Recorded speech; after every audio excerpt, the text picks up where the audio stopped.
So the biggest one of what we've been looking at over the last few seconds is the threat of punishment in, quote, hell, and eternal conscious torment, which has been taught, not in the early church predominantly, but certainly in the last few hundred years, that has been taught predominantly. And it's been the position most people have. And God is wanting to reconstruct and deconstruct our minds and renew our minds to the truth of who he really is and the reality of what does happen to people after they die and other things. So there is a question which a lot of people ask, and it's, what about personal experiences, near-death experiences, visions of hell that seem to show torment? Well, in reality, I had many encounters with what I would have called hell, because that was my only point of reference at the time. I had no other frame of reference. If there was fire, if there was darkness, it must be hell. And that's how I interpreted what I experienced. But what God was trying to show me and to give me those experiences, and this was probably, I had about 5 experiences between 2005 and 2010. There were warnings, they were encouragements to see people rescued, brought into salvation, a lot of those things. But everyone has a frame of reference from which visions are interpreted, a preconceived expected viewpoint. So when someone sees something or they see fire, they interpret it in a particular way, and therefore they filter what they see. I have no doubt that people have had real experiences of the afterlife, both heaven and the place of God's consuming love, expressed as consuming fire in his presence. And God has used those experiences with people, but also sometimes those experiences have been used to perpetuate the whole view of God being one who's going to punish his children forever, sadly.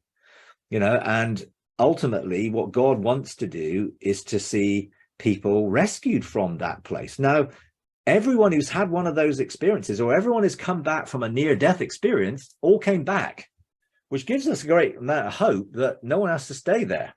So although people may have gone there and seen things, they've all come back to tell the story. So that, for me, is an indication that it's not the end. It is just a transition. So all the experiences that people have are seen through the cognitive filters of the soul. And I believe God wants us to have a view of his love, of his fire, of his presence, which goes beyond what we've been programmed with that eternal conscious tormenting type doctrine.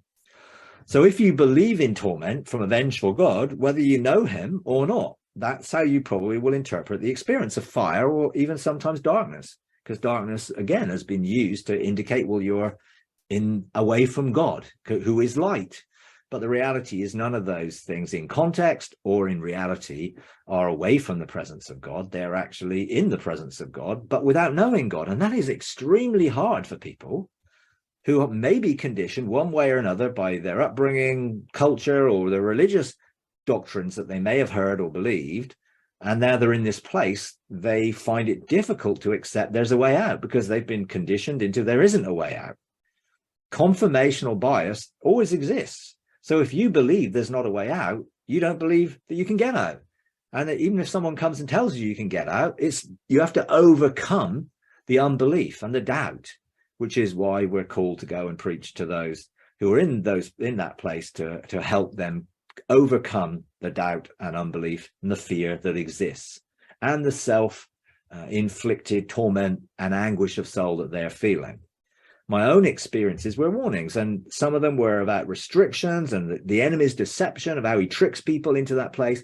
Many expressions of fire, but the closer I got to the presence of God, and the more I encountered God face to face, the fire absolutely became restorative and refining and purifying, because I started to engage the altar of fire. I started to actively pursue the judgment seat of God, of Christ, and the fire of his eyes, and the purification of my scroll, and other things that took place when I lay on the altar, and when he took the coals of the altar and he purified my life. And my response was like Isaiah's, "Here am I, send me."